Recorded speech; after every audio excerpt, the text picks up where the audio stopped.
The winter of 1944 settled over the Ardennes forest like a shroud of frozen despair, and in a makeshift field hospital 15 miles behind Allied lines, Captain James Fletcher worked by the trembling light of kerosene lamps, his surgical mask damp with condensation from his exhausted breathing. He had been operating for 16 hours straight, his hands moving with the mechanical precision of a man who had cut into so many bodies that the horror had been replaced by a grim determination to save whoever lay before him, regardless of the futility that sometimes mocked his efforts. The tent walls rippled with each gust of December wind, and the smell of antiseptic mingled with blood and the acrid smoke from a struggling wood stove that barely kept the operating theater above freezing. Fletcher had been a promising surgeon at Johns Hopkins before the war, a man who had dreamed of pioneering new cardiac procedures, of publishing papers that would revolutionize medicine. But those dreams seemed to belong to another lifetime, to a man who had never seen a boy's intestines spilled across a stretcher or held a dying soldier's hand while lying about the severity of his wounds. His nurse, Lieutenant Sarah Morrison, had stopped speaking unnecessary words months ago. They communicated now in glances and gestures, a language born of shared trauma and the intimate knowledge that comes from working in tandem to hold back death's relentless advance. When the ambulance arrived that night, struggling through the snow with its chains clanking against frozen mud, Fletcher was suturing a young corporal from Nebraska who had taken shrapnel in his shoulder, relatively minor considering what they usually saw, and he heard the urgency in the voices outside, the sharp commands that meant someone was critical. Morrison met his eyes and he nodded, already preparing himself for whatever horror was about to be wheeled through those canvas flaps. What came through was a German soldier, unconscious, his Feldgrau uniform soaked with blood that looked black in the dim light, his face pale as candle wax beneath the grime and stubble. The medics who brought him in were apologetic, almost defiant, explaining that they had found him in a destroyed German half-track along with 3 dead Americans, that he had been trying to bandage one of them when they arrived, that he was carrying medical supplies rather than weapons. Fletcher felt the familiar twist in his stomach, the conflict that never quite resolved itself no matter how many times he faced it, because this man was the enemy, had been part of the machine that had killed his friends, that had destroyed cities and murdered millions. Yet he was also bleeding out on a stretcher, his life measured in minutes, and Fletcher had taken an oath that made no distinction between friend and foe. He gestured for the medics to put the German on the table he had just cleared, and without a word, he and Morrison began cutting away the uniform,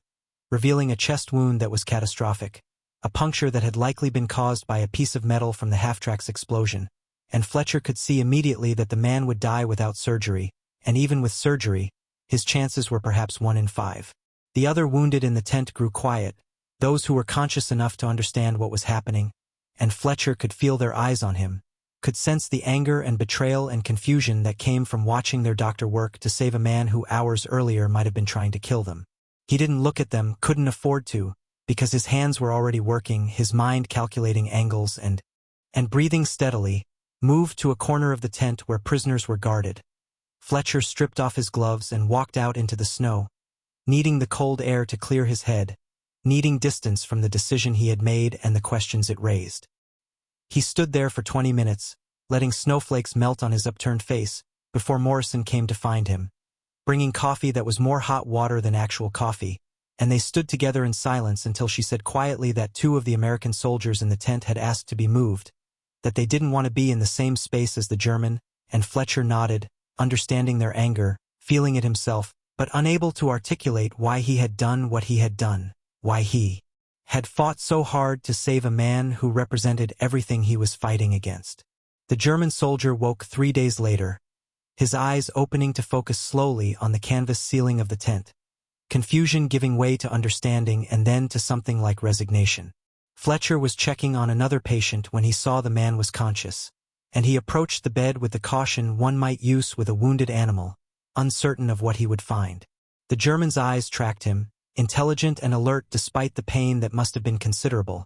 and when Fletcher began examining the incision, checking for signs of infection, the man spoke in accented but fluent English, asking where he was, whether the Americans he had been trying to help had survived. Fletcher didn't answer at first, focused on his examination,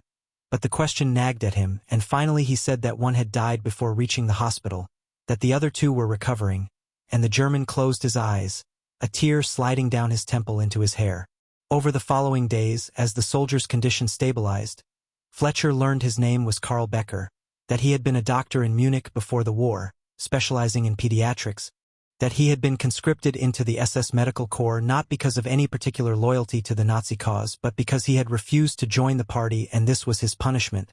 assignment to the Eastern Front where life expectancy was measured in months. Fletcher listened to these explanations with skepticism, having heard too many convenient stories from prisoners. But there was something in Becker's manner, a resignation and sadness rather than defiance, that suggested a more complicated truth. Becker spoke of his wife and daughter, of how he had sent them to his wife's family in Switzerland before his conscription, hoping they would be safe there, of how he hadn't heard from them in 18 months and didn't know if they were alive or if his letters were simply not reaching them. He spoke of the things he had seen on the Eastern Front, the atrocities committed by both sides, the frozen bodies stacked like cordwood, the way humanity seemed to evaporate in the face of such sustained horror. Fletcher found himself returning to Becker's bedside more often than necessary, drawn by a curiosity he couldn't quite name, asking questions about the German Medical Corps, about the challenges of practicing medicine in combat conditions, and slowly, cautiously, a strange conversation developed between them, two doctors discussing the ethics and practicalities of their profession while the war raged around them. Becker told him about operating in a railway car as it moved toward the front, about amputating limbs with nothing but vodka for anesthesia, about the teenage soldiers who called for their mothers as they died, and Fletcher recognized in these stories the mirror of his own experiences, the universal trauma that linked them despite the uniforms they wore. It was during one of these conversations that Becker mentioned he had been in Normandy during the invasion, that he had been part of the medical staff at a field hospital that had been overrun, and Fletcher felt something cold settle in his stomach because he had been in Normandy too, had been among the first wave of medical personnel to land after D-Day, and the coincidence seemed too perfect, too loaded with significance. He asked Becker where exactly his hospital had been, and when Becker described the location, Fletcher's blood went cold because he knew that place, knew it because American forces had found evidence there of what appeared to be medical experiments, photographs, and incomplete records that suggested something far darker than battlefield surgery. Becker must have seen something in Fletcher's face because he grew very still, and after a long moment he said quietly that yes, he had been there when it happened, that his commanding officer, an SS colonel named Hans Brandt, had been conducting unauthorized experiments on captured Allied soldiers, testing new drugs and surgical techniques on men who had no chance of survival anyway, or so Brandt had claimed. Becker said he had objected, had tried to stop it, but that objection in the SS meant execution or worse, and he had chosen survival, had chosen to be complicit through his silence, and he had lived with that choice every day since, had welcomed his own wounds as a kind of justice, a payment for his cowardice. Fletcher stepped back from the bed, his mind reeling, because the evidence they had found at that field hospital had been used to charge several German medical officers with war crimes, had been part of the growing understanding of the systematic atrocities being committed, and here was a man who had been part of it, who had witnessed it, who had by his own admission done nothing to stop it. He left the tent without a word, walked through the snow to the command post, where he requested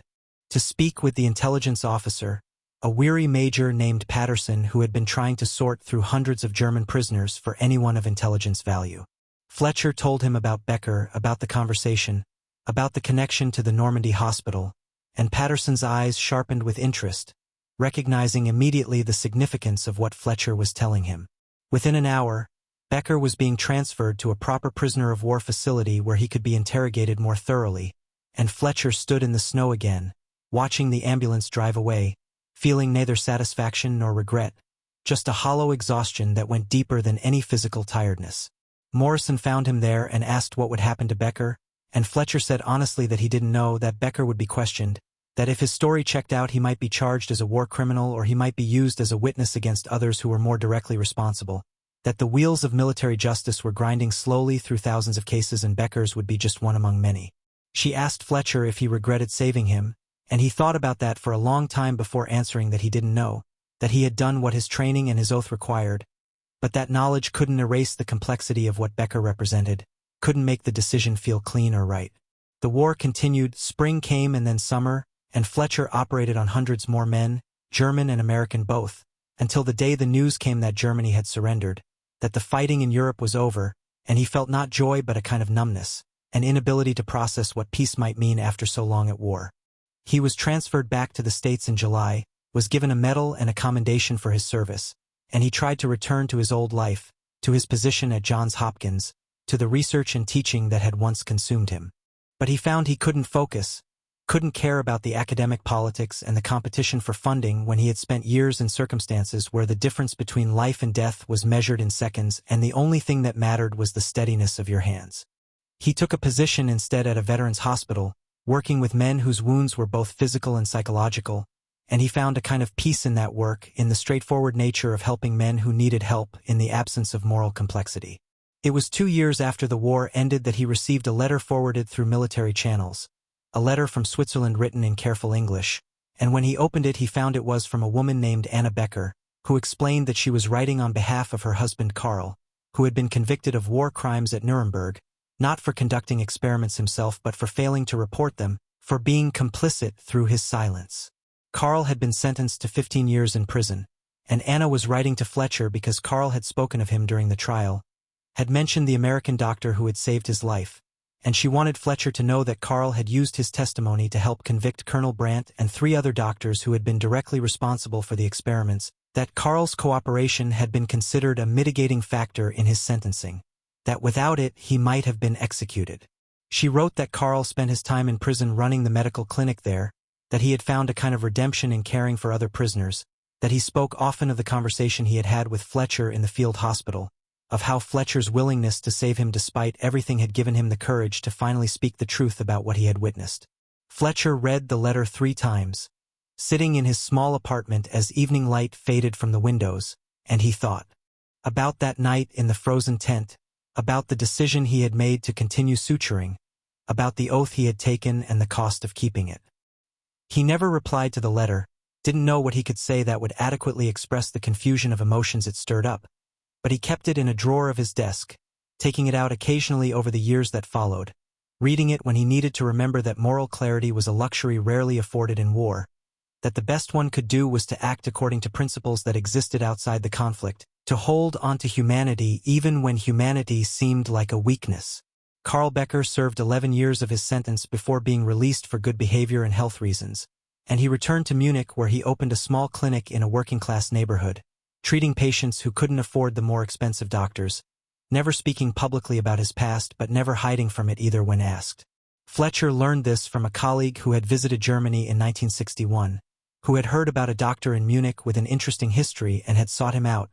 curious about the man who had been both healer and accessory to atrocity. The colleague said Becker was thin and aged beyond his years, that he walked with a limp from a poorly healed fracture suffered in prison,